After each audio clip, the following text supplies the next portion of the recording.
Madhava Kunja Bihari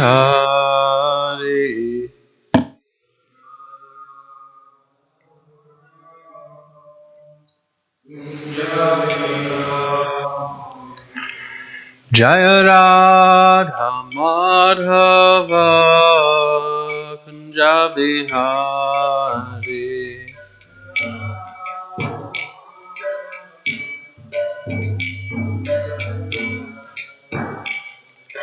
Gopi Janavalabha Girivardhari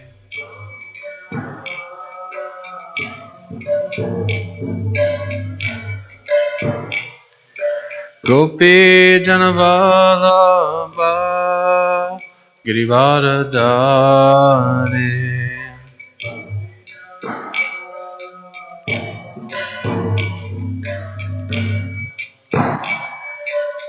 Yashodanandana Brajajana Ranjana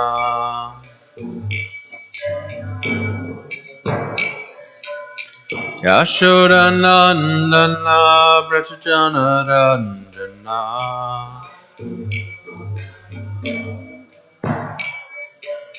Yamunatira Vanachari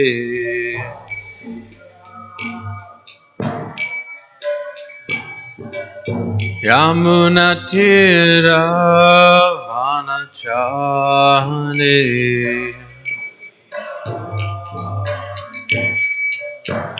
Jaya Radha Madhava Kunja Bihari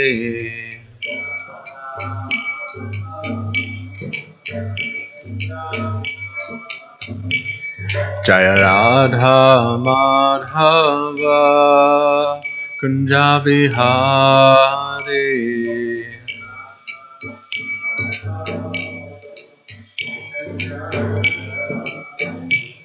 Jaya Gopi Janavalabha Girivardhari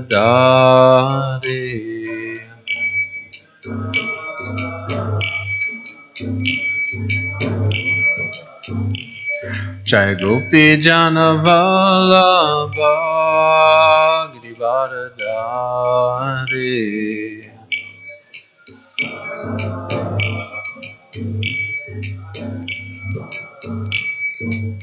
Yashodanandana Brajajana Ranjana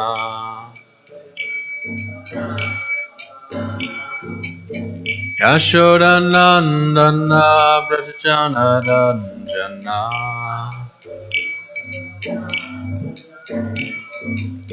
Yamunatira Vanachari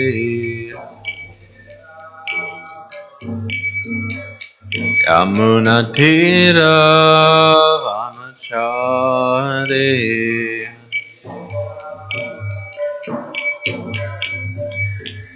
Jaya Radha Madhava Kunja Bihari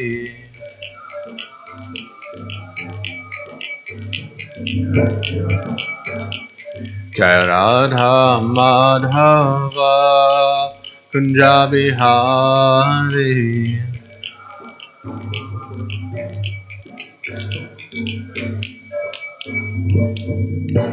Jayam Vishnupad Paramahamsa Paribhajagacharya Astutada Shatashi Srimad His Divine Grace A.C. Bhaktivedanta Swami Srila Prabhupada Ki Jai Grantaraj Srimad Bhagavatam Ki Jai Samveda Gaur Bhaktivinoda Ki Jai.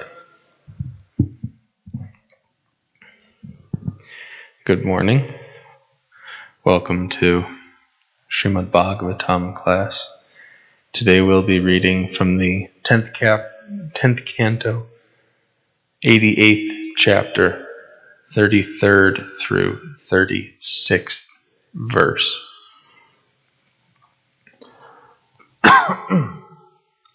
Om Namo Bhagavate Vasudevaya.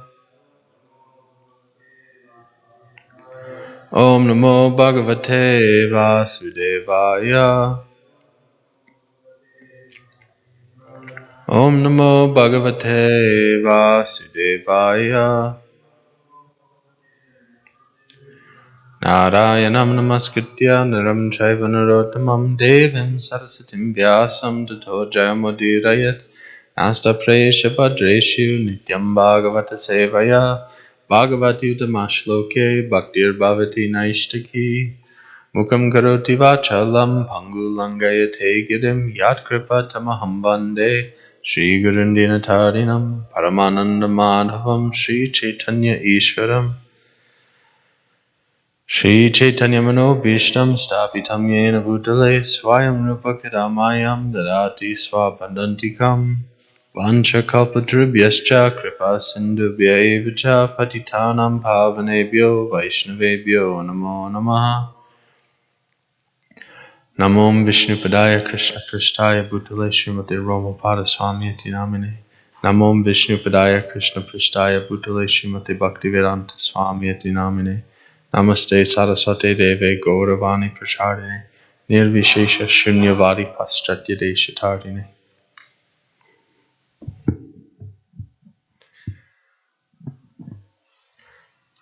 Yadivas Tatra Vishrambo Danavendra Jagadguru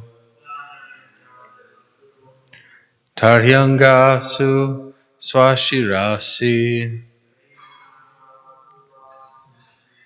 Hastam Nyasya Pratiyatam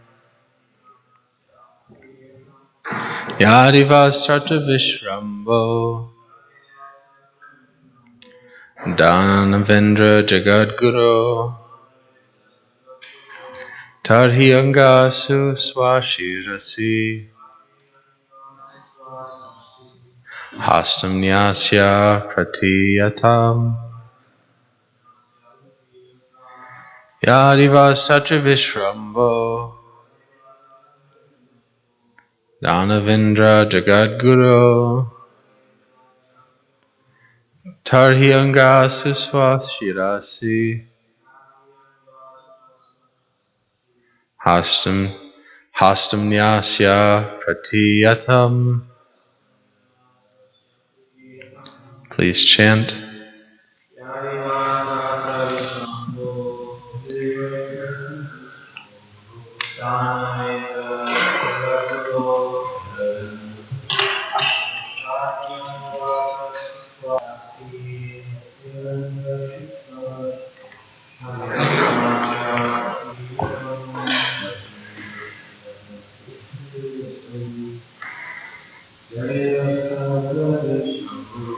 Yadivas Tatra Vishrambo Danavendra Jagadguru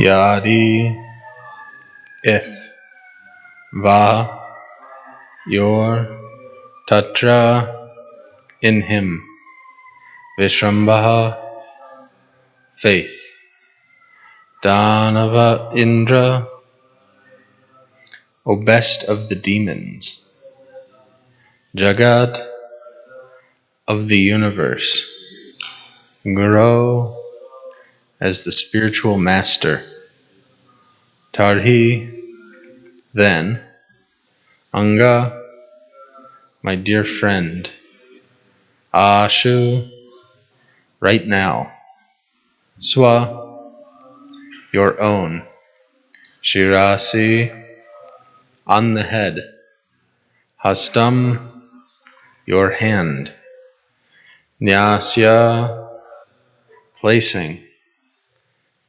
Pratiyatam, just observe. Translation by the disciples of His Divine Grace, Srila Prabhupada. O best of the demons, if you have any faith in Him, because He is the spiritual master of the universe, then, without delay, put your hand on your head and see what happens. Text 34. If the words of Lord Shambhu prove untrue in any way, O best of the demons, then kill the liar, so he may never lie again. Purport. Lord Shiva may have the power to revive himself, even after being killed, but at least he will be dissuaded from lying again. Text 35.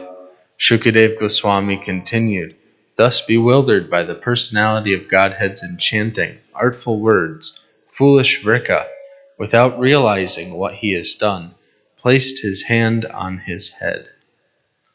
Text 36.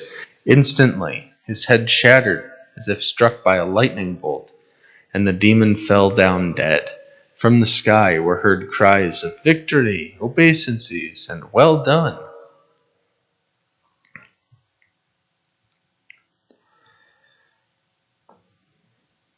So we'll go through this one more time without the purport in the middle. O best of the demons, if you have any faith in him, because he is the spiritual master of the universe, then, without delay, put your hand on your head and see what happens. If the words of Lord Shambhu prove untrue in any way, O best of the demons, then kill the liar so he may never lie again. Shukadev Goswami continued, thus bewildered by the personality of Godhead's enchanting, artful words, foolish Vrika, without realizing what he was doing, placed his hand on his head. Instantly, his head shattered as if struck by a lightning bolt, and the demon fell down dead. From the skies were heard cries of victory, obeisances, and well done.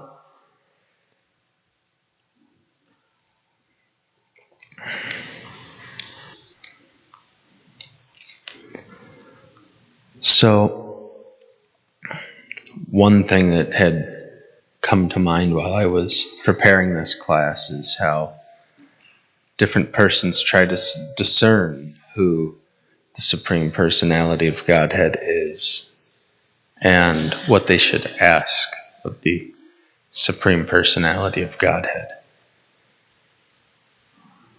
Some people, everybody has their own way of trying to figure this out. So some people draw their assumptions based on family tradition, what church the family attends, what race they are. Like some people, I'm Jewish, I was born Jewish, so that means I'm Jewish whether I like it or not. Or I was born in a Catholic family, so I'm Catholic. Or our family deity is Durga, so I'm a devotee of Durga. There's so many different ways that people are trying to discern just based on family. And there's some people who, instead of trying to discern who is the Supreme, they're trying to convince others that they are. And these kind of people might have some limited mystic powers, which are, mystic powers are good for distracting people and making them think the wrong thing.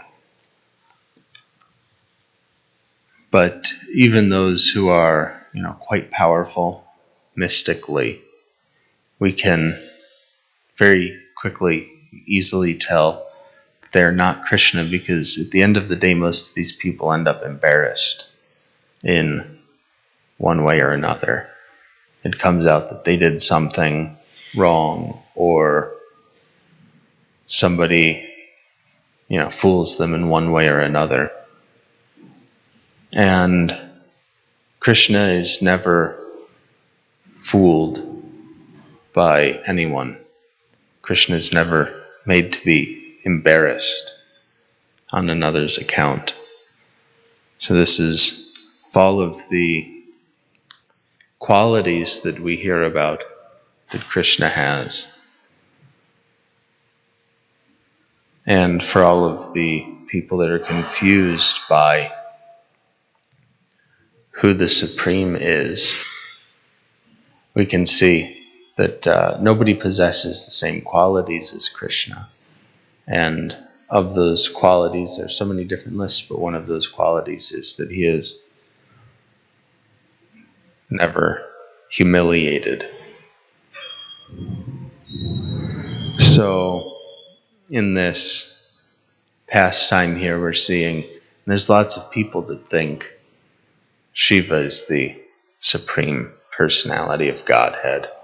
Or they might not think that, but they're not sure who is. And Shiva is one of the, the Trinity, or Shiva is this, or Shiva is that. But for all of the things that Shiva is, all the things that Lord Shiva isn't, one thing that he is he is expert at taking shelter of Lord Vishnu, which is something that the rest of us can't quite say about ourselves yet. But he's very expert. He realizes very quickly when he's got himself in over his head beyond his capabilities of really dealing with. And we see that he runs immediately to the Lord for shelter, which is a quality that we should all strive for. There's so many different things that we can take shelter of in this world that can't actually give us shelter. So if we find somewhere that is a good place of shelter, we should hold on to that. And if we can't, then we should try to find out some place, or we should try to create a place of shelter for others, because at the end of this day, this world that we find ourselves in is an ugly, uncomfortable place to be. And to do the needful to get ourselves out of this world means having shelter to do that in. So, excuse me, my comments, much like the Acharya's comments on these verses, are very short, which means I'm out of things to say. So if anyone has any comments, then we can take those.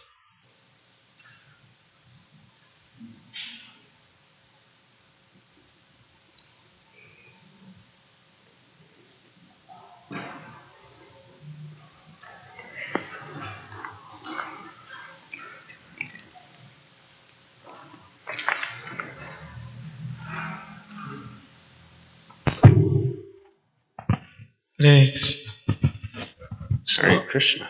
In this verse, one comment is that demons have less intelligence. Even though they know that Lord Shiva is a powerful personality than them, but still they don't have faith. Like, for example, this demon did tapasya, austerity. That means he has the trust that the powers which Lord Shiva is much, much greater than him. That's why he did. But at the same time, when he was, faith is tested by Lord Vishnu, and he thought that maybe Shiva is less intelligent. So in this world, people sometimes they have a trust and faith because they think that, okay, he's superior, higher than me. But sometimes it is tested, shaken, and they lose the faith and the trust and think that, okay, he may be less powerful. Like this demon thinks that, the Shiva, whatever the boon he gave, he must be less powerful. Because in first place, if it is less powerful, why would Shiva, Lord, run away from, when demons was chasing, keeping an eye on him? So why would he run away? At that point, he should understand this power may works. Otherwise, why would I run away? If we told, okay, this power will not work, Shiva would have stand there only. Okay, test me. Correct. This is my comment. Yeah, it's interesting of people in general. There's people who don't have faith and they're atheistic. And there's people that do have faith, but most people don't have very strong faith. So we'll find anomalies of character, we could say, to make it nice. That, someone who says they have faith, they'll go to church on Sunday, and after their Sunday morning church on the way home, they'll stop at the gas station and get a couple lottery tickets. In case, just in case God hasn't given them enough money by their salary. This way, if God wants to give them more, then they can give them more money. And, that's why we follow the regulative principle of not gambling, is because what gambling is saying is, God, I don't trust you. I think I should have more than you've given me, and so I want to take it. And the lottery system, gambling, is means for doing so. And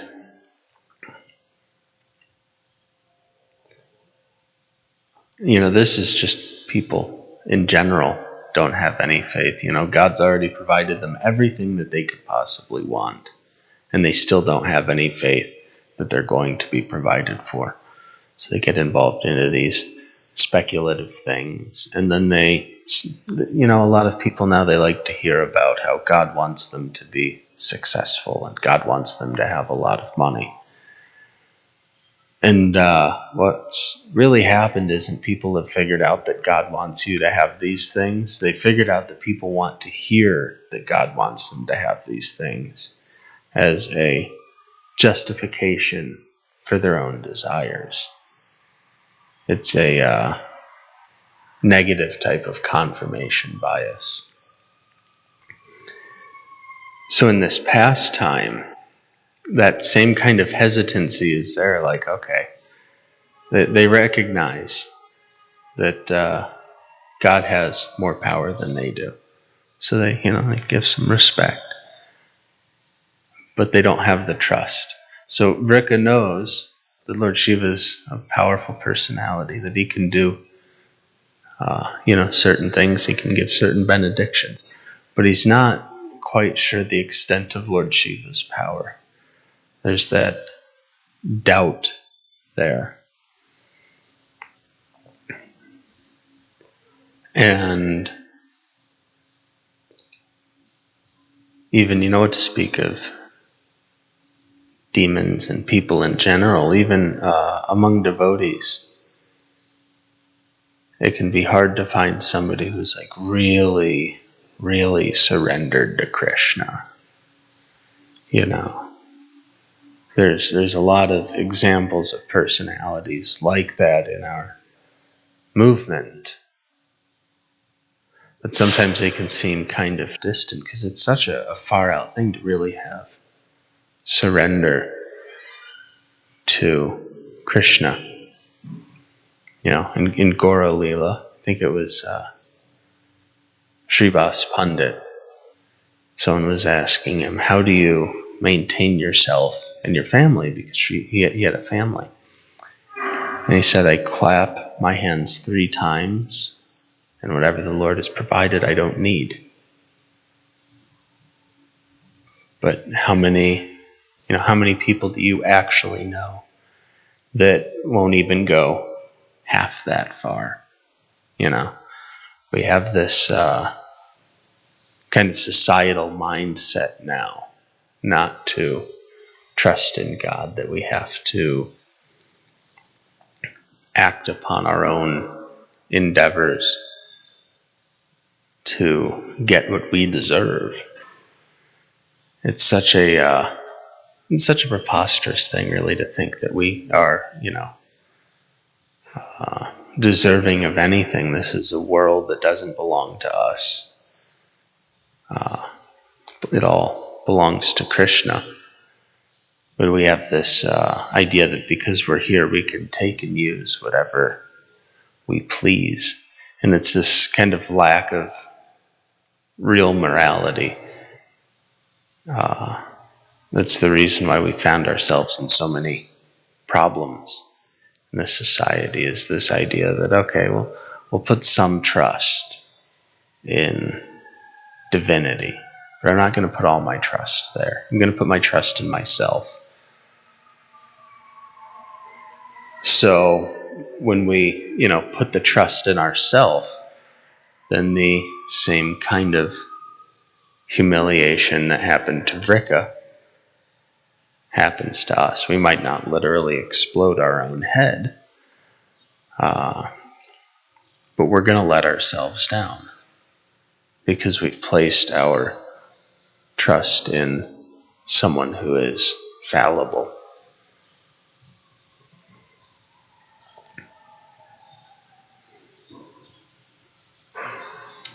Even, it said Lord Shiva may have the power to revive himself. He may have the power to give someone the benediction to explode their own head. He may or may not. But because he's taken shelter of Lord Vishnu, and because Lord Vishnu is exhibiting some mercy to Shiva, Vrika has the power to explode a head, but it's going to happen according to the Lord's will, because Lord Vishnu gets what Lord Vishnu wants.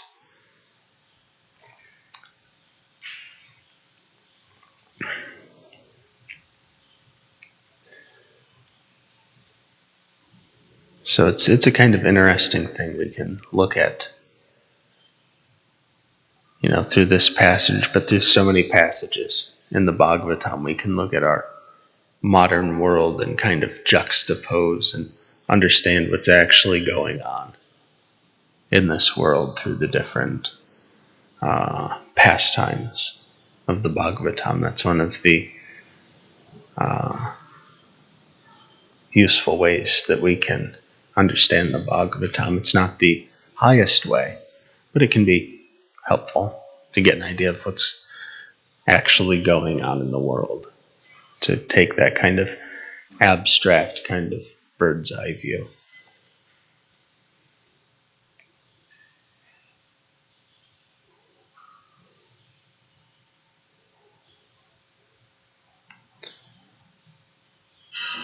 Any other comments?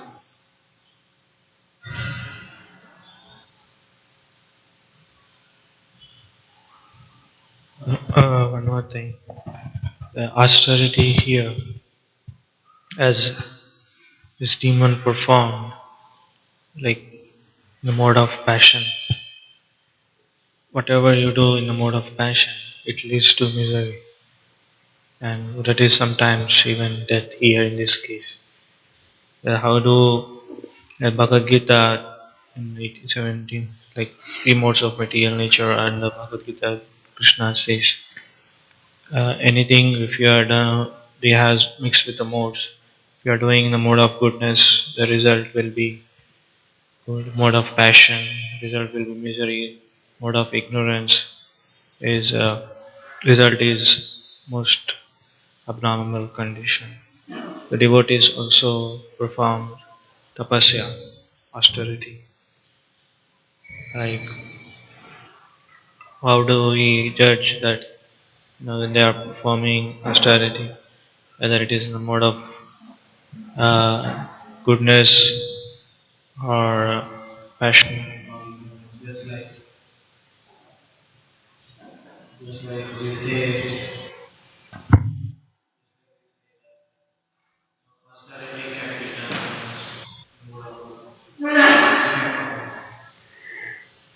Well, anything we do, as long as we're still contaminated with the modes, anything that we do can be done in any mix of the three modes, including devotional service.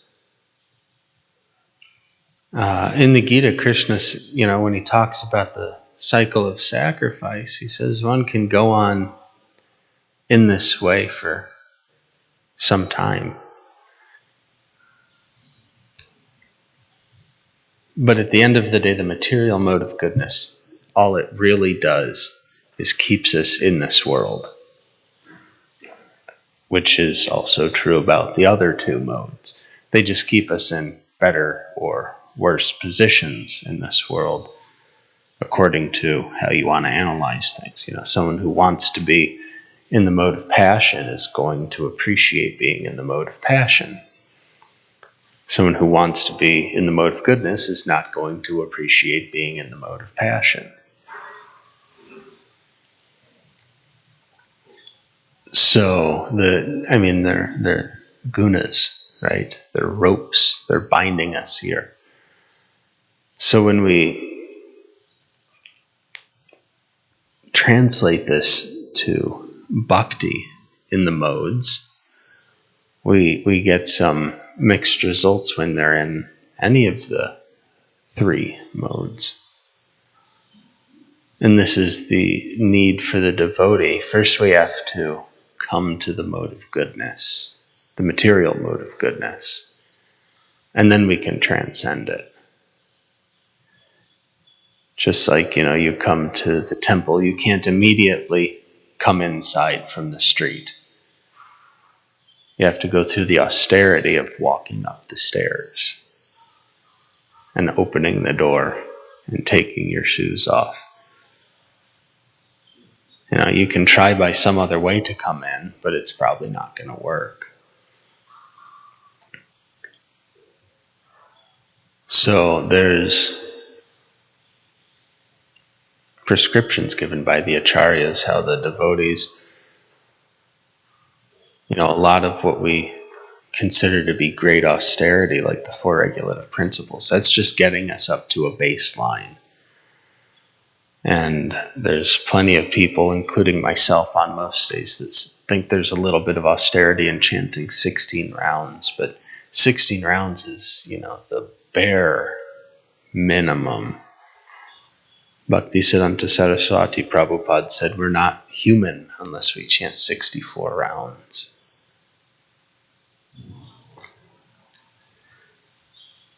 But we have to get to a point where we can do the minimum before we can do more than the minimum. So we come to the mode of goodness, we try to practice bhakti in the mode of goodness. And by the purificatory nature of bhakti, by following the prescriptions of the acharyas, we can go beyond the material mode of goodness into Shuddha Sattva, which is the realm where bhakti is actually practiced in pure goodness, which is not a material mode. It's the operating system of the spiritual world is pure goodness. So it's all there. So sometimes people get discouraged by this, that I'm way down here, the goal is way up there. But there's this, I find it a particularly nice asset or feature of bhakti, is that we get to perfection by doing the thing that we do when we're perfect. And so there's this, there's no conversion, there's no termination. We just keep doing nice things, and we get better and better and better at them until we're perfect. I think that's really nice. I think that's really encouraging. That, I can practice the goal until I reach the goal, and then I reach the goal and I keep doing it.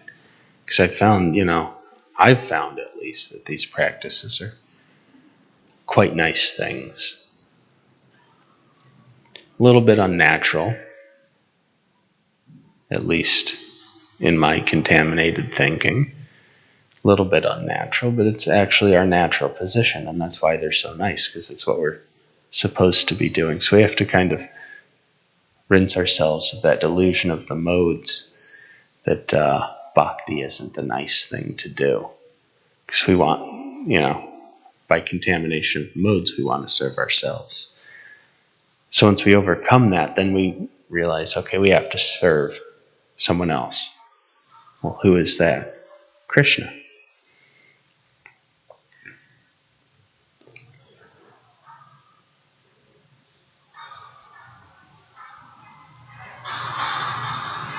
So there's no condemnation in Hare Krishna philosophy. Every other system of religion, there's some sort of condemnation. Almost every other. But we're condemnation free. We keep ourselves here. Not God keeps us here because we made some mistake, picked the wrong pope or whatever.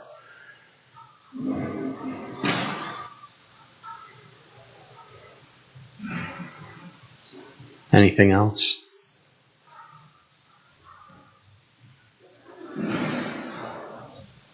Grantaraj Srimad Bhagavatam ki jai, Samveda Gaura Bhakta Vrinda ki jai, Srila Prabhupada ki jai. Now we all get a nice nap before breakfast.